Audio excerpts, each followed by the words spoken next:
The black limousine sat idling on Pennsylvania Avenue, its engine purring softly in the crisp January air of 1953. Inside, the most decorated general of World War II, Dwight D. Eisenhower, stared straight ahead. His jaw clenched so tight his aide could hear his teeth grinding. President Harry Truman stood on the White House steps, his hand extended in greeting, confusion spreading across his face as seconds ticked by like hours. "General, we need to go inside," whispered James Haggerty, Eisenhower's press secretary, his voice tight with panic. "The entire nation is watching. The cameras are rolling." Eisenhower didn't move. His blue eyes, which had seen the beaches of Normandy and the liberation of concentration camps, remained fixed on something beyond Truman, beyond the White House itself. His hands gripped his knees so hard his knuckles turned white. "I will not set foot in that house," Eisenhower said, his voice low and dangerous. "Not while he's still in it." Truman's extended hand slowly dropped to his side. The cameras captured every second of the unprecedented snub. Secret Service agents exchanged nervous glances. This was supposed to be a routine transfer of power, a peaceful tradition that had held America together for over a century. Instead, it was turning into a national crisis broadcast live to millions of shocked Americans. What could possibly have happened between these two men? Between the president who had ended World War II with the atomic bomb and the general who had led the Allied forces to victory in Europe? They had worked together, celebrated together, saved the world together. And now, on the most important day of Eisenhower's life, the day he would become the 34th President of the United States, he was refusing to enter the White House. The crowd gathered along the inaugural route began to murmur. Reporters scrambled for their notepads. This wasn't just political theater. This was personal. This was a wound so deep that not even the dignity of the presidency could heal it. Truman took a step forward, his Missouri stubbornness flaring. "Ike, we need to talk about this." "There's nothing to talk about, Mr. President," Eisenhower replied, still not looking at him. "You made your choice 8 years ago. Now I'm making mine." The aide in the front seat turned around, desperation in his eyes. "Sir, the inauguration is in less than an hour. We have to move forward with the ceremony." Eisenhower finally turned his head, looking past Truman to the grand columns of the White House, the house where Washington had never lived but where Lincoln had saved the Union, where Roosevelt had guided America through depression and war. A house that should have represented everything good about American democracy. But all Eisenhower could see was betrayal. "We'll go directly to the Capitol," he said firmly. "I'll take the oath there. But I will not break bread with this man. I will not pretend that what he did was forgivable. If you're as shocked by this moment as the nation was in 1953, make sure you hit that subscribe button, because this story gets even more unbelievable. And don't forget to like this video if you want to hear how two of America's greatest leaders became bitter enemies. The question everyone wanted answered that cold January day was simple but profound. What had President Truman done to the great General Eisenhower that was so terrible, so unforgivable, that it would shatter their friendship and create the most awkward inauguration in American history? The answer lay buried in the blood-soaked fields of Europe, in whispered conversations in the Oval Office, and in a decision that would haunt both men for the rest of their lives. To understand the hatred that froze that limousine on Pennsylvania Avenue, we have to go back 8 years earlier to 1945. The war in Europe had just ended. Church bells rang across America. Soldiers kissed nurses in Times Square. Mothers wept with joy knowing their sons would finally come home. And in the center of it all stood General Dwight D. Eisenhower, the man who had orchestrated the greatest military victory in human history. Eisenhower walked through the ruins of Berlin with his hands clasped behind his back, surveying the devastation. Entire city blocks had been reduced to rubble. The smell of death still hung in the air. But the war was over. Hitler was dead. The Nazis had surrendered. After 6 years of bloodshed, peace had finally come to Europe. "General, there's someone here to see you," said his chief of staff, Walter Bedell Smith, appearing at his side with an unusual tension in his voice. Eisenhower turned to see a young captain approaching, no more than 25 years old, his uniform still clean despite the chaos surrounding them. The boy's eyes were red-rimmed, and his hands trembled as he saluted. "Sir, I'm Captain John Eisenhower, reporting as ordered." Eisenhower's heart clenched. His son. His boy. He hadn't seen John in over 2 years, not since the young man had graduated from West Point and insisted on serving in the European theater. Ike had pulled every string he could to keep his son away from the front lines, assigning him to safer positions, always terrified that the war would take his child as it had taken so many others. "At ease, Captain," Eisenhower said, his voice softer than anyone had heard it in months. "It's good to see you, son." They shook hands formally, as regulations required. But Eisenhower wanted nothing more than to embrace the boy. Protocol prevented it. There were too many eyes watching, too many other fathers who had lost their sons and would resent any display of favoritism. "Dad," John said quietly, dropping the formality for just a moment, "I need to talk to you about something. About what happened at the Bulge." Eisenhower's face darkened. The Battle of the Bulge. Hitler's last desperate gamble.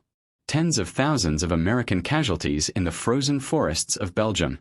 It had been the bloodiest battle American forces had faced in the entire war, and it had nearly cost them everything. "What about it?" Eisenhower asked, though something in his gut told him he didn't want to hear the answer. John glanced around nervously. "Not here, sir. Somewhere private." 20 minutes later, they sat in a bombed-out cafe that had been converted into a temporary command post. Eisenhower poured 2 cups of bitter coffee from a dented pot. Outside, soldiers were clearing rubble and rounding up the last scattered groups of German prisoners. "Talk to me, son," Eisenhower said, settling into a rickety chair. John stared into his coffee cup as if searching for courage in its depths. "Do you remember Colonel Matthew Ridgway's report about the intelligence failure before the Bulge? About how we didn't see the German attack coming?" "Of course," Eisenhower said. "It was a massive failure.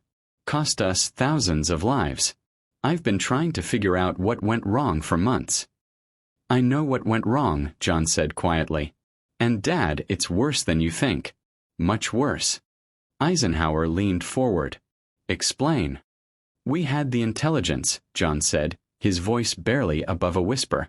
3 weeks before the attack, we intercepted German communications. We knew they were massing troops in the Ardennes. We knew they were planning something big.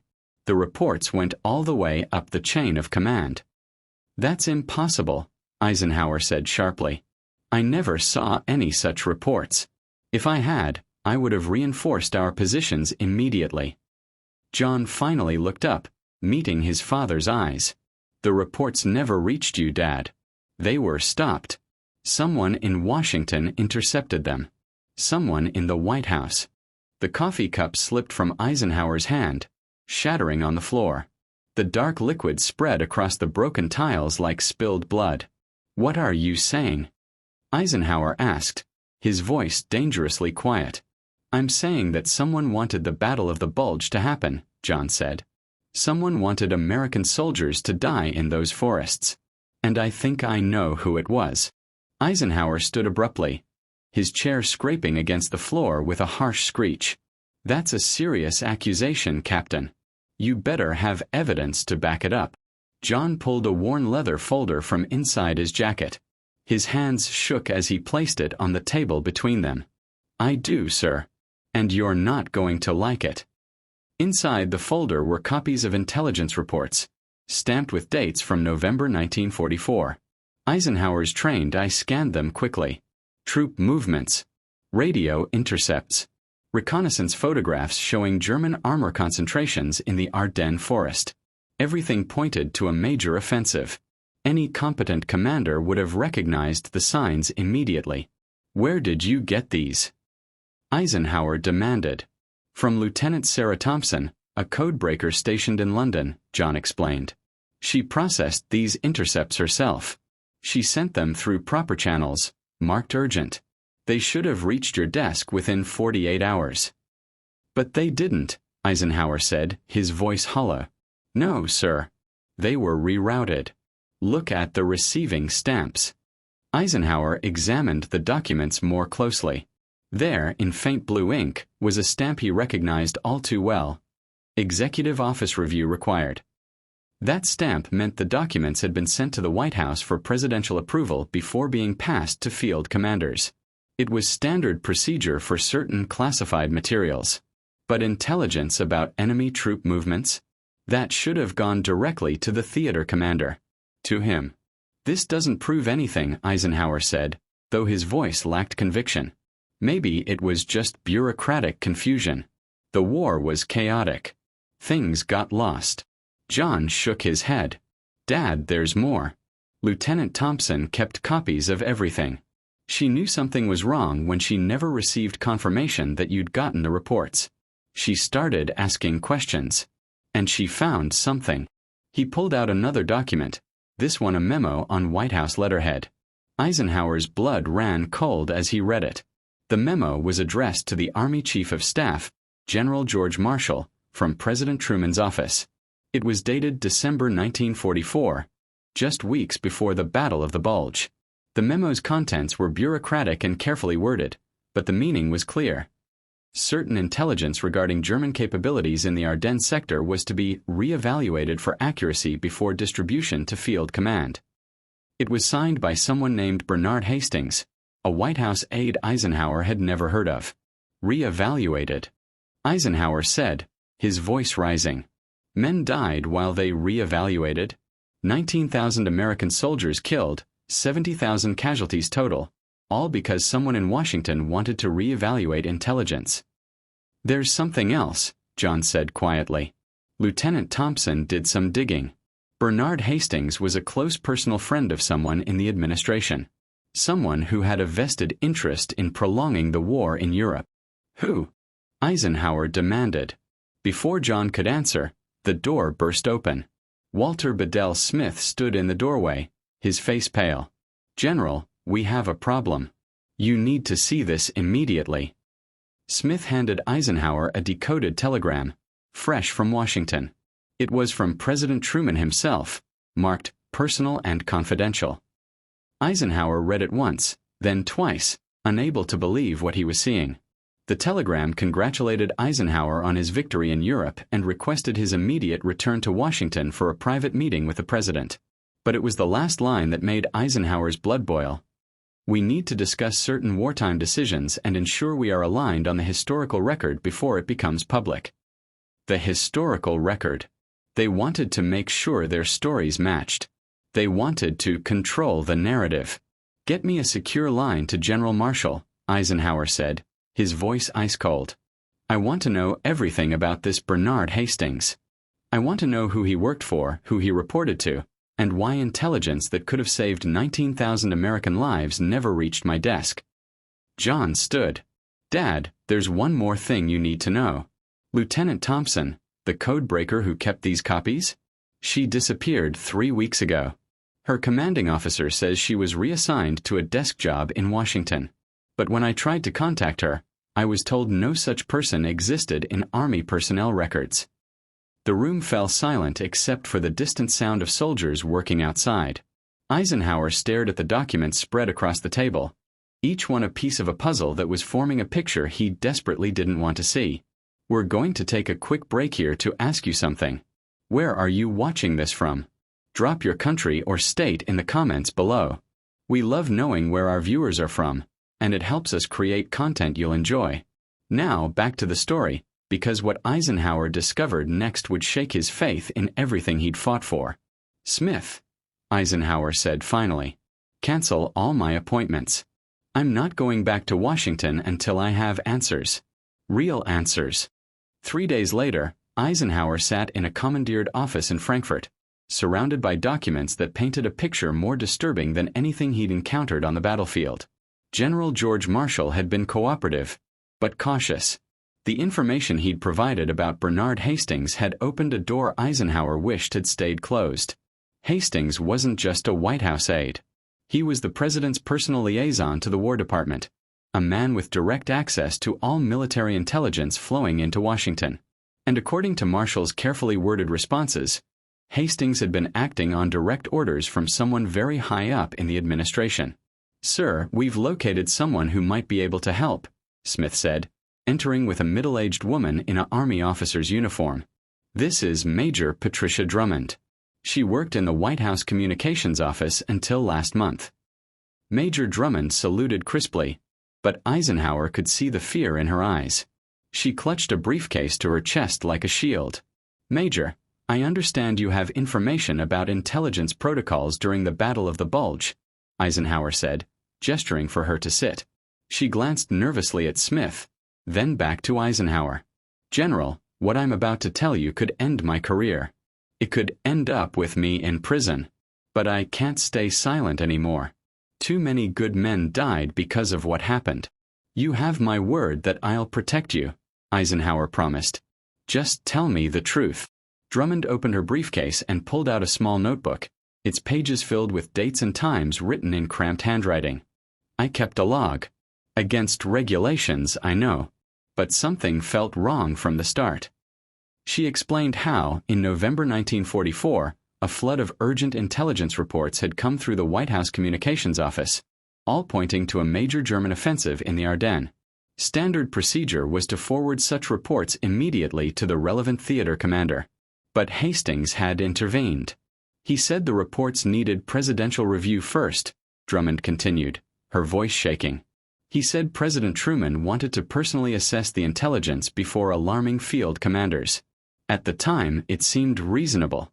President Roosevelt had just died. Truman was new to the job. We thought he was just being cautious." "But that's not what happened," Eisenhower said. "No, sir. The reports sat on Hastings' desk for 3 weeks. I saw them there. Every day I'd walk past his office and see that red folder with Ardennes Intelligence written on it. I finally asked him about it, and he told me to mind my own business." She flipped to a specific page in her notebook. December 16th, 1944, the day the Germans attacked. "I was in the communications room when the first reports came in. Our boys were being slaughtered. Entire divisions caught completely by surprise. And all I could think about was that red folder sitting on Hastings' desk."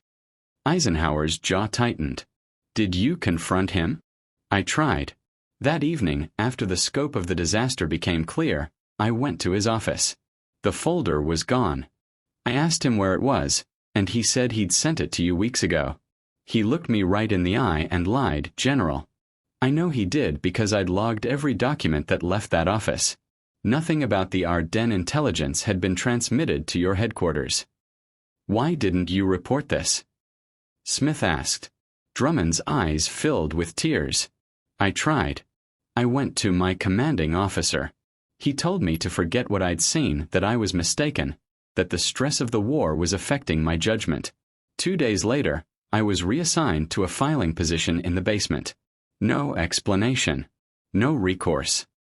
Eisenhower stood and walked to the window, looking out at the destroyed German city below. Young men were rebuilding what other young men had destroyed. The cycle of war and peace, death and reconstruction. But what if some of those deaths had been preventable? What if they'd been deliberate? "Major, I need you to tell me everything you know about why those reports were held back," Eisenhower said, turning to face her. "And I need to know if President Truman knew about it." Drummond hesitated, then nodded.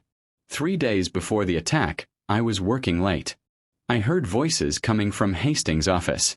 One of them was his. The other, I'm certain, belonged to the president. The room went silent. "You heard President Truman?"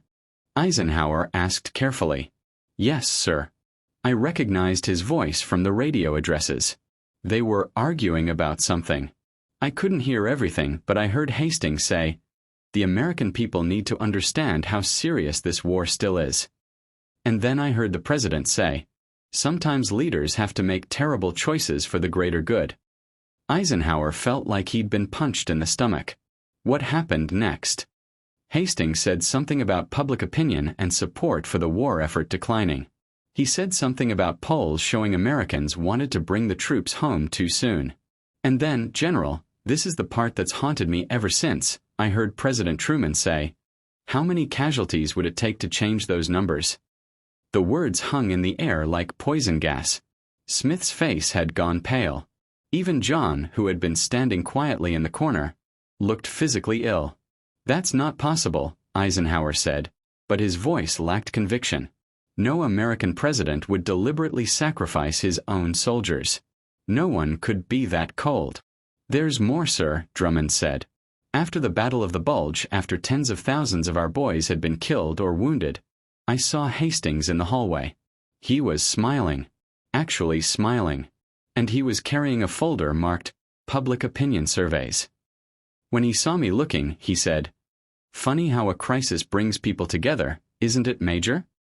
Eisenhower's fist slammed down on the desk, scattering papers. "Get me everything. Every document, every communication, every scrap of evidence that connects President Truman to this decision. I don't care how long it takes or what rules we have to bend. If the President of the United States deliberately withheld intelligence that cost American lives, the American people have a right to know." The investigation took 6 months. 6 months of secret inquiries, coded messages, and testimonies from officers who risked their careers to speak the truth. Eisenhower worked quietly, methodically, building a case that would be impossible to deny. He knew that accusing a sitting president of deliberately causing American deaths was perhaps the most serious charge that could ever be leveled. He needed to be absolutely certain. By June 1945, the evidence was overwhelming. Not only had the Ardennes intelligence been deliberately withheld, but Eisenhower's team had uncovered a pattern. Throughout late 1944, as American public support for the war effort began to wane, critical intelligence had been delayed or rerouted through the White House. Each delay had resulted in higher casualties. Each casualty had resulted in renewed public anger at the enemy and strengthened resolve to see the war through to total victory. It was a calculated strategy. A monstrous one, but effective. "We have to go public with this," John urged during one of their late-night meetings. "The American people deserve to know." But Eisenhower hesitated. He'd spent his entire military career following orders, respecting the chain of command, believing in the system. To expose a president as a war criminal would shake the foundations of American democracy. It would devastate public trust in government. It might even trigger a constitutional crisis. "If we do this now, with the war in the Pacific still raging, we could tear the country apart," Eisenhower said, rubbing his tired eyes. "The Japanese are still fighting. We still have men dying in the Pacific theater. Is this the right time? When is the right time to expose the murder of 19,000 American soldiers?" John shot back, his young idealism clashing with his father's pragmatism. Before Eisenhower could answer, Smith burst into the room with a telegram. "Sir, you need to see this immediately. It's from the President." The telegram was brief but chilling. "General Eisenhower, your continued inquiries into wartime intelligence procedures have been noted. I must remind you that all such matters are classified at the highest level and subject to executive privilege. Any unauthorized disclosure would constitute a violation of national security. I expect to see you in Washington within the week to discuss your future role in the peacetime army. This is not a request. President Harry S. Truman." "He knows," Smith said. "Someone must have tipped him off about the investigation." Eisenhower crumpled the telegram in his fist. "He's threatening me. The President of the United States is threatening me to keep quiet about what he did." "What are you going to do, Dad?" John asked. Eisenhower stood and walked to the wall where a map of Europe still hung, marked with the positions of armies that no longer existed, battles that had already been fought. His finger traced the Ardennes forest, that snow-covered hell where so many had died unnecessarily. "I'm going to Washington," he said finally. "And I'm going to look Harry Truman in the eye and hear him explain why those men had to die." The flight back to America was the longest of Eisenhower's life. He sat in the military transport plane, surrounded by young soldiers heading home, their faces bright with the joy of survival. They'd won. They'd defeated the Nazis. They were heroes. But all Eisenhower could think about were the soldiers who hadn't made it home, the ones buried in the frozen ground of Belgium, sacrificed not to defeat the enemy but to manipulate public opinion. When the plane landed at Andrews Air Force Base, an official car was waiting. Not the usual military vehicle, but a sleek black sedan with White House plates. 2 Secret Service agents stood beside it, their faces professionally neutral. "General Eisenhower," one of them said. The president is expecting you. The drive through Washington should have been triumphant. People lined the streets, waving flags, celebrating the end of the war in Europe. But Eisenhower barely noticed. His mind was focused on the confrontation ahead. The White House loomed before him, its white columns gleaming in the summer sun. Eisenhower had been here dozens of times during the war for strategy meetings and briefings. But this time felt different. This time he wasn't entering as a loyal general reporting to his commander-in-chief. He was entering as an accuser, carrying evidence that could destroy a presidency. President Truman was waiting in the Oval Office, standing by the window with his back to the door. He didn't turn when Eisenhower entered, didn't offer the usual pleasantries or handshake. "Close the door, General," Truman said, his Missouri accent more pronounced than usual. Eisenhower did as instructed, then stood at attention in the center of the room. "I suppose you think you've uncovered some great conspiracy," Truman said, finally turning to face him.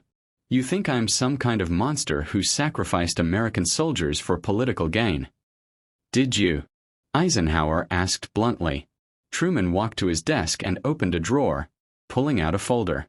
It was red, marked Ardennes Intelligence. The same folder Major Drummond had described. "Yes," Truman said simply. "I did." The admission hit Eisenhower like a physical blow. Part of him had still hoped it wasn't true, that there was some explanation, some justification that would make sense of the senseless. If you're shocked by what you just heard, imagine how Eisenhower felt in that moment. Before we continue with what happened in that Oval Office meeting, hit that like button if you think Eisenhower was right to investigate. And subscribe to this channel because the confrontation that's about to happen will explain everything about that frozen limousine on Inauguration Day. Share this video with anyone who loves real history, because what comes next is something they don't teach in schools. "Why?"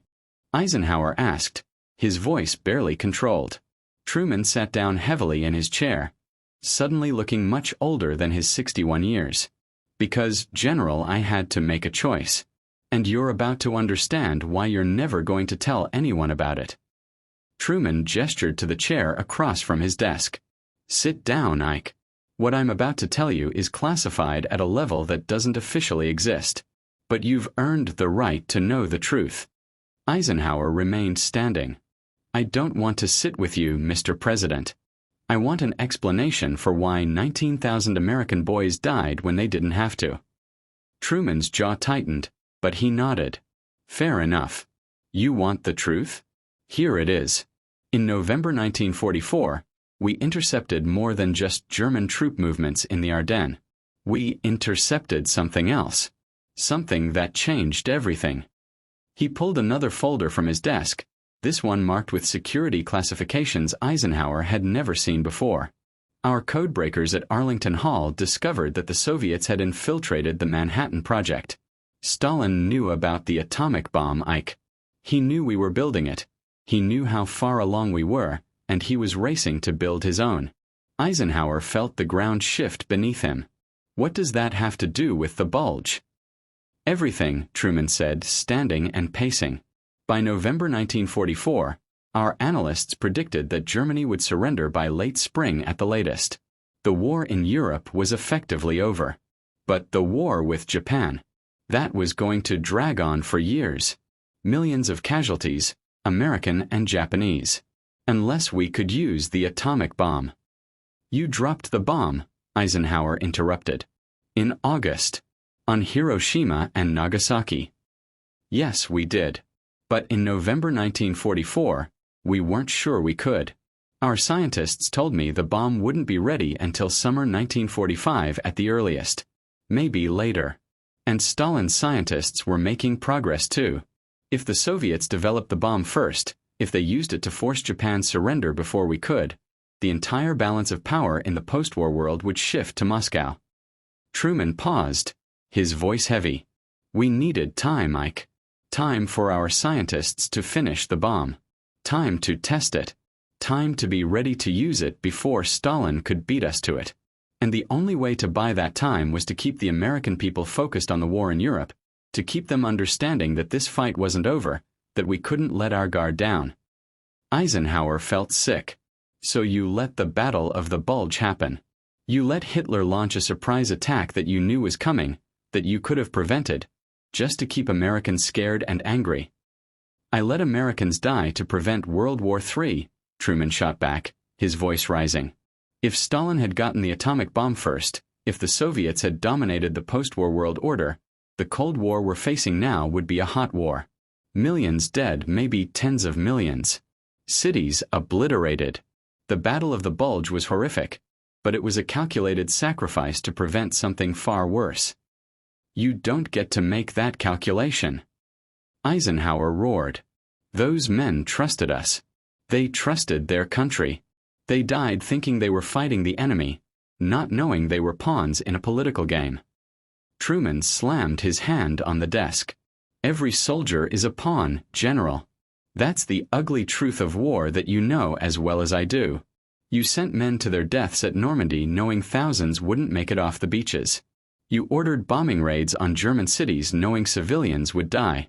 Don't you dare stand there and pretend your hands are clean.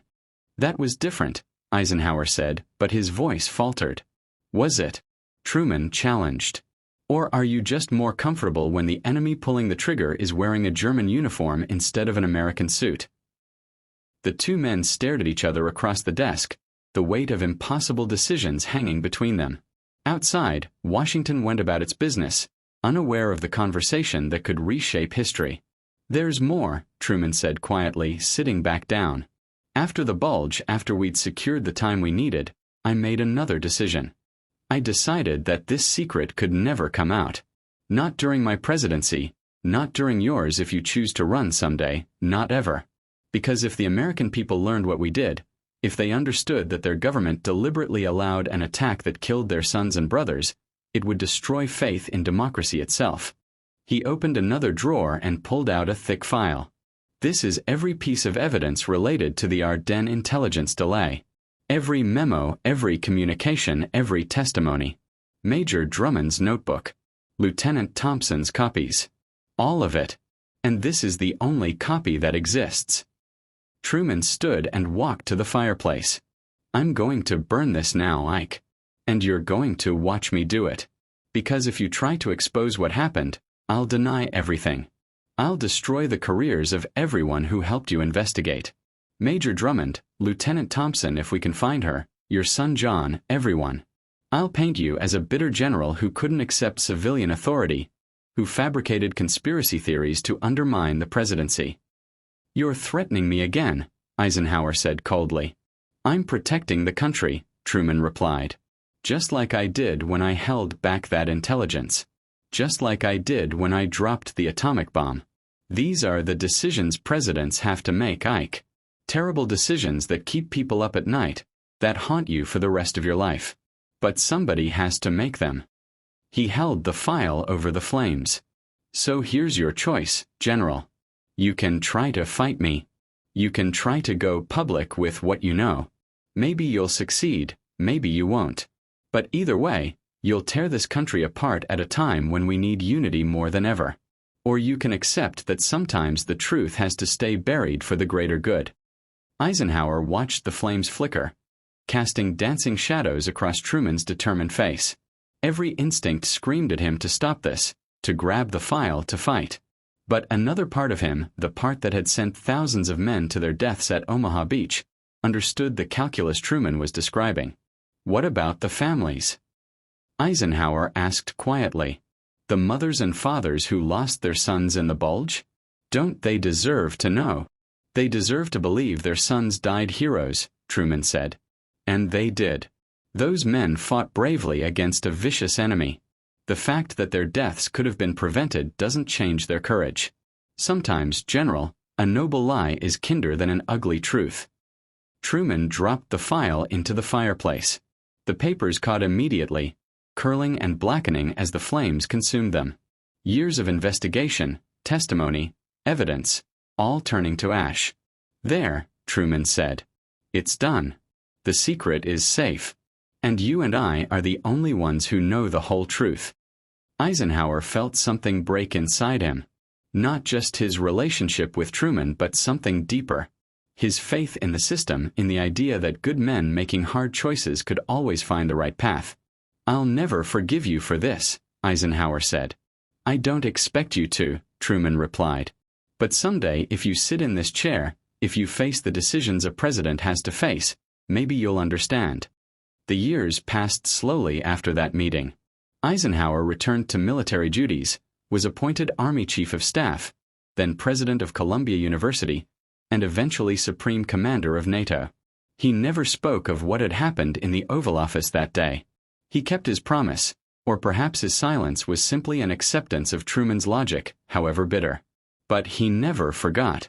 And he never forgave.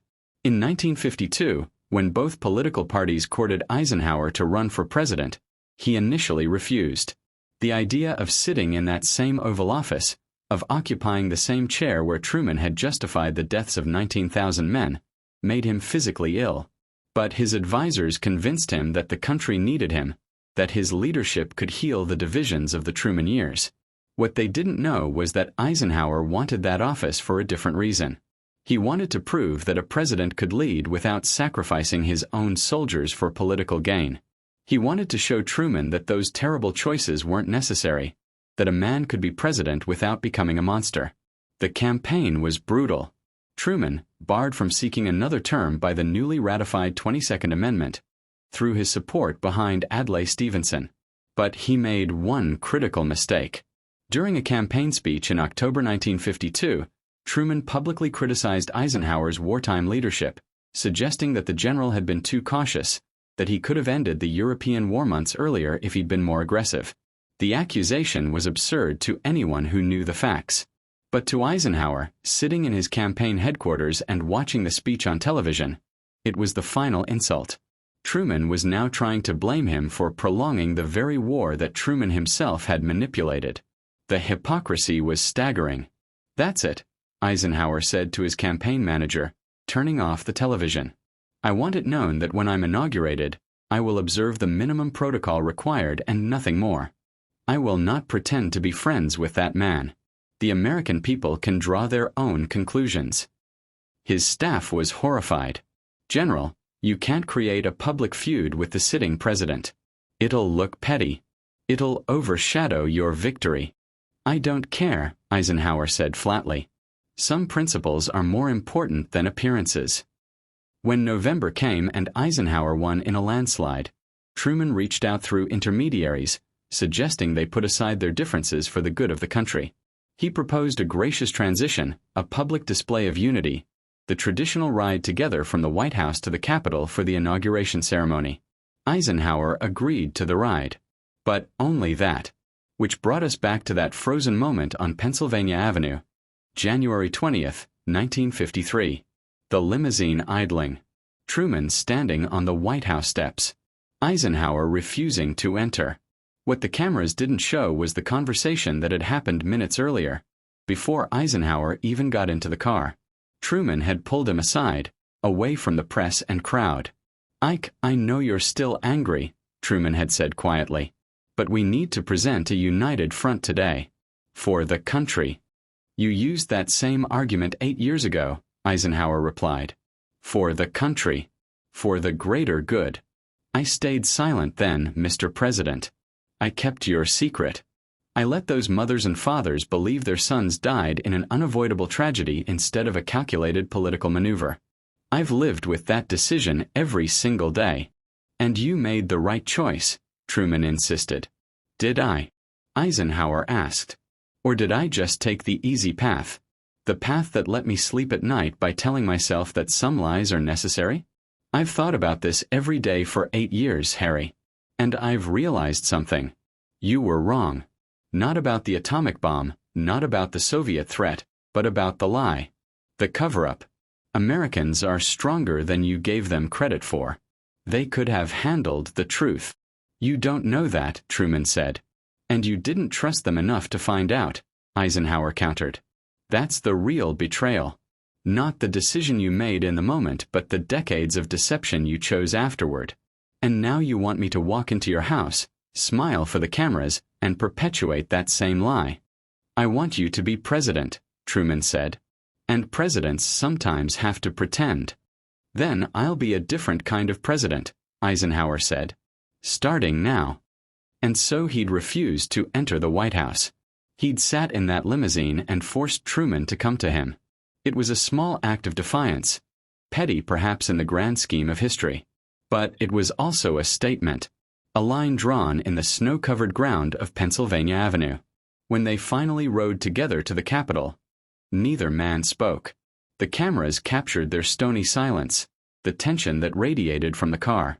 Journalists wrote about the mysterious falling out between the two leaders. Historians would speculate for decades about what had caused such a bitter rift. But Eisenhower and Truman never told. They took the secret to their graves, just as Truman had insisted. The families of those who died at the Battle of the Bulge never learned that their losses could have been prevented. The official history recorded it as a German surprise attack that caught Allied forces off guard, a tragic but unavoidable consequence of war. Yet Eisenhower's Inauguration Day protest sent a message, even if only a few people understood it. He was saying that even in accepting the burdens of leadership, even in making terrible choices for the greater good, there had to be limits.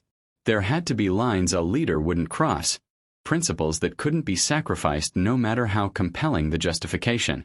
As Eisenhower took the oath of office that cold January day, his hand on the Bible, he made a silent promise to the 19,000 men who had died in the Bulge. He promised that as president, he would never deliberately sacrifice American lives for political gain. He would never manipulate casualties to sway public opinion. He would never believe that the ends justified such terrible means. He kept that promise. During his 8 years as president, Eisenhower ended the Korean War, avoided direct military intervention in Vietnam despite pressure from his advisors, and worked to reduce Cold War tensions. He wasn't a perfect president. No one is.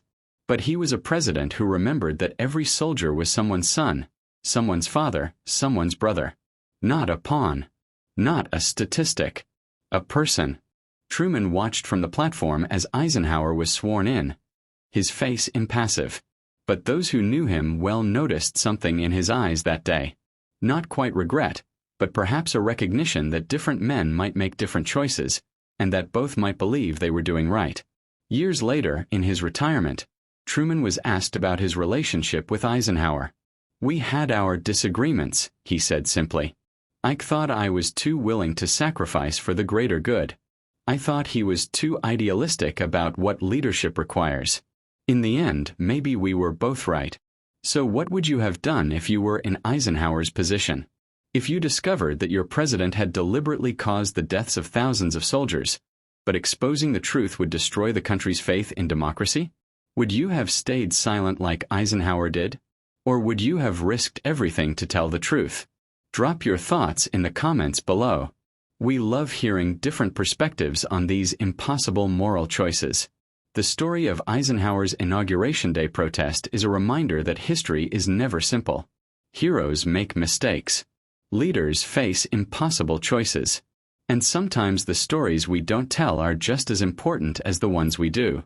The limousine that sat frozen on Pennsylvania Avenue that January day wasn't just about wounded pride or political rivalry.